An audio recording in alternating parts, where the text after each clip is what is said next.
Bom dia, meu nome é Beatriz Ramos Fernandes. Hoje nós apresentaremos um mapa conceitual sobre taninos. Nosso grupo é composto por mim, Beatriz, pela Alessandra Santana Cardoso, Isabela Macedo Costa e Thaís de Souza Salles. Essa é uma visão geral do nosso mapa conceitual de taninos. Os itens que nós consideramos mais importantes foram divididos por cores e agora nós, integrantes do grupo, vamos explicar cada um deles melhor.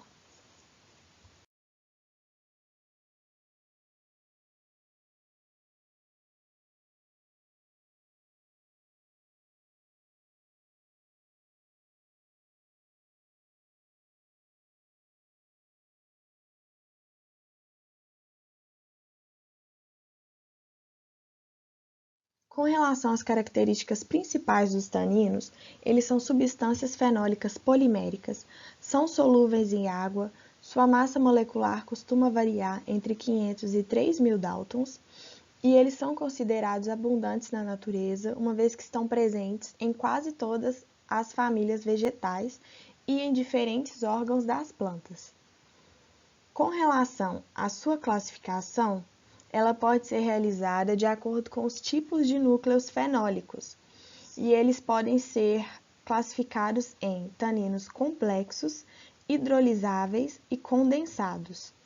Os hidrolisáveis, eles apresentam fórmula C6C1N e podem ser dos tipos galotaninos, formados por um poliol central e ácido gálico esterificado, ou do tipo elagitaninos, formados pelo acoplamento entre dois resíduos de ácido gálico adjacentes.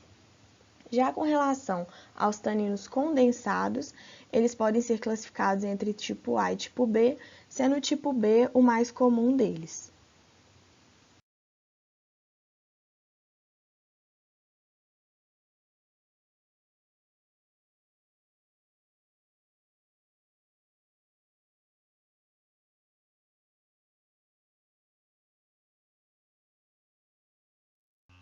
Bom dia, meu nome é Alessandra. Eu vou dar sequência à apresentação do mapa conceitual sobre os taninos. Este polifenol é utilizado principalmente por sua propriedade de tanar peles de animais, através da ligação dos taninos a proteínas do colágeno presente na pele. O curtimento de couro por vegetais se dá em extrato vegetal, e são usados principalmente as espécies Chinopsis spp, Acacia meransil, Tsuga, Costânia, Quercus e a Terminalia. Os taninos dessas espécies retiram a água entre as moléculas de colágeno e formam ligações de hidrogênio entre as fibras, deixando o couro mais resistente. Já no curtimento industrial, é muito utilizado o sulfato de cobre mais base, que é o cromo 3 e o cloro trivalente. 90% do couro atual vem da tanagem feita com o cromo e 10% apenas da tanagem realizada com o vegetal. Uma comparação que pode ser feita entre os dois métodos de tanagem é que o cromo gera um impacto muito grande ao meio ambiente, porque libera resíduos de cromo. E a tanagem por vegetal ela é mais segura, é mais green. Com o cromo, a tanagem leva um dia e com o vegetal leva de 30 a 40 dias e por isso é um processo mais caro. Os processos influenciam também na qualidade do couro. A tanagem por vegetais gera um couro mais maleável e, portanto, é menos resistente. O uso de taninos também se dá na indústria alimentícia, conferindo sabor a vinhos, acerola, caju, chá verde, chá preto, os sucos dessas substâncias. Eles complexam com metais e podem fazer aporte de ferro em plantações de cítricos. São nutrientes para as plantas. Controle da poluição por chumbo, pois se precipitam com essa substância, e são usados também como biocidas na preservação de madeira, se complexando com cobre. Já na planta, ali no vegetal, atua como uma defesa química contra ataque de herbívoros, que podem ser os vertebrados ou invertebrados, e micro-organismos patogênicos. E como elas agem nesse caso? Promovem uma diminuição da palatabilidade através da dificuldade de digestão pela complexação dos taninos com as enzimas digestivas e ou proteínas de plantas, formando produtos tóxicos, no trato digestivo a partir da hidrólise ou complexação. Em relação às propriedades físico-químicas dos taninos, pode-se destacar a adstringência. E o que é essa adstringência? É a perda de lubrificação e sentimento de secura e enrugamento no paladar. É originada da ligação de hidrogênio entre as hidroxilas fenólicas dos taninos e os grupos amina das proteínas. Também se complexam com metais e podem fazer aporte de ferro em plantações de cítricos. São substâncias polares, caracterizadas então pela presença de fenóis. São ácidos fracos. O caráter ácido dos fenóis é explicado pela ressonância no anel do par de elétrons livre com o anel benzênico. A ressonância provoca a ionização. Devido a isso, a sua extração pode ser realizada com solventes polares, como água, metanol, etanol, acetona e a mistura dos mesmos solventes. Possuem sistemas eletrônicos com duplas conjugadas e por isso são fotossensíveis, facilmente oxidáveis e hidrolisáveis. A estabilidade dos taninos é caracterizada como baixa, com baixa estabilidade, porque são fotossensíveis e também são sensíveis ao pH, ou seja, em pH baixo a concentração de tanino é maior e em pH maior ocorre a degradação deles. Por isso, sua secagem deve ser realizada em temperatura ambiente, pois os métodos que empregam calor, como sol e estufa, diminuem a concentração de taninos e outros fenólicos. Mesmo a secagem à sombra pode alterar os teores de taninos.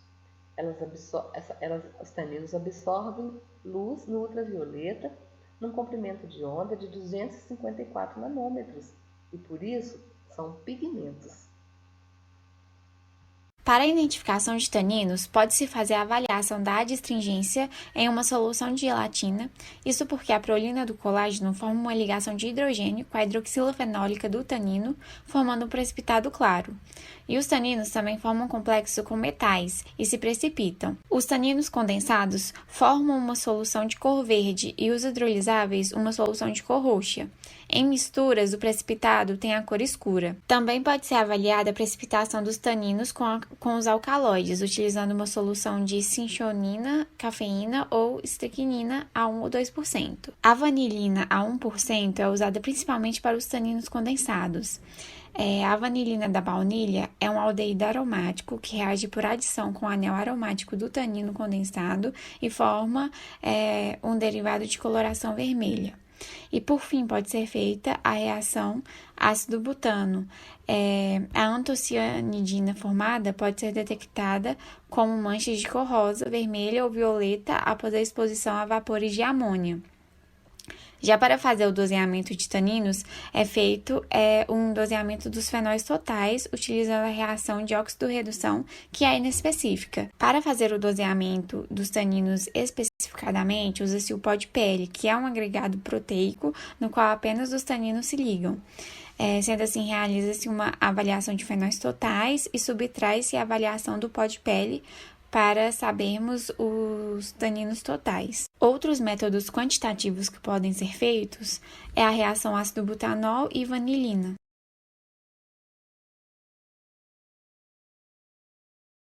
Os taninos têm como atividade biológicas a ação cicatrizante, antimicrobiana, são bactericidas, fungicidas, antivirais e antiparasitários.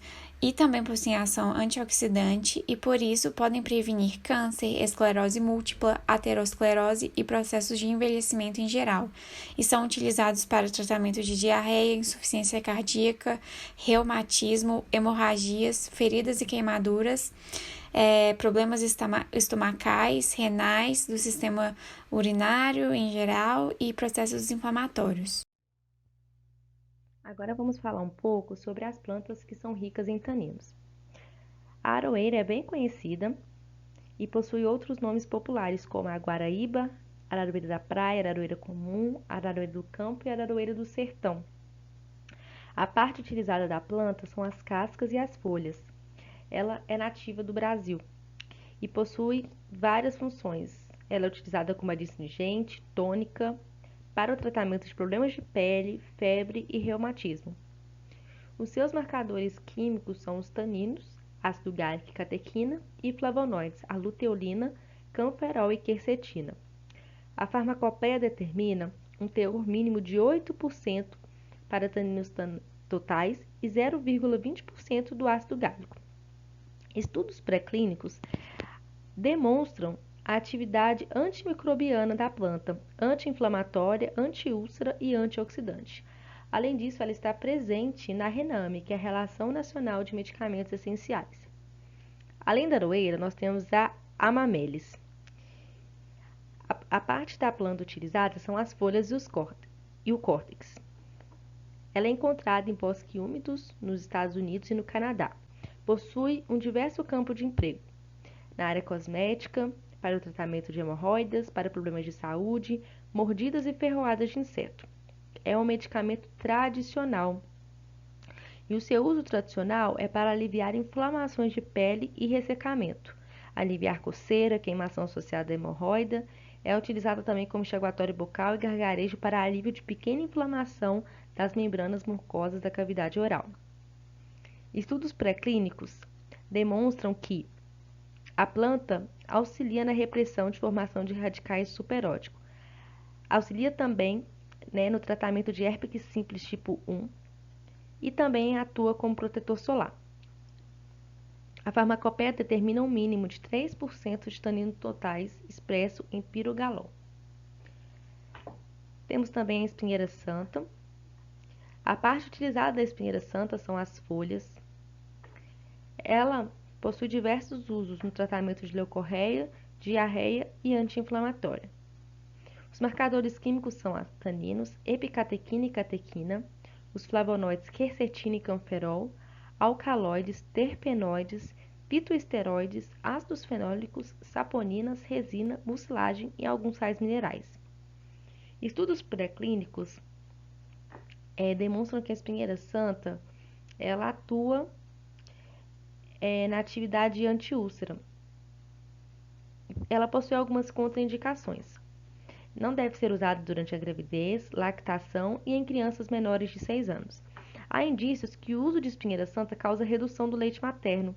O uso interno da espinheira santa é contraindicado durante a lactação e é importante também suspender o uso quando for realizar exames na medicina nuclear. A farmacopeia determina um mínimo de 2% de taninos totais expressos em pirogalol e um mínimo de 0,28% de epicatequina. O barbatimão também é uma planta largamente utilizada. A parte utilizada é o córtex do caule, a casca, e ela pode ser encontrada no Cerrado do Brasil. Pode ser usada no tratamento de leucorreia, diarreia, possui atividade antibacteriana e anti-inflamatória. Os índios que primeiro a utilizaram em rituais de cura, como planta cicatrizante e anti-inflamatória, passaram o conhecimento até os tempos atuais. Conhecida também como a casca da virgindade, pois o nome vem de Guarani Yaba-Timó, que significa árvore que aperta, isso devido à grande ação adstringente que possui.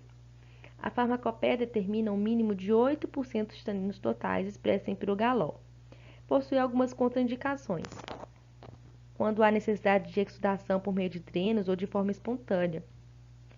As formas farmacêuticas de uso externo não deverão ser aplicadas em úlceras ou ferimentos que necessitem de alta vascularização. Possui algumas interações medicamentosas também. devido à presença de taninos, né, como componente desse fitoterápico. Tem que ser evitado o uso concomitante com sais de prata, bases proteicas e princípios ativos vasodilatadores. A quinta planta é o crataego. A parte utilizada dessa planta são as flores e as folhas.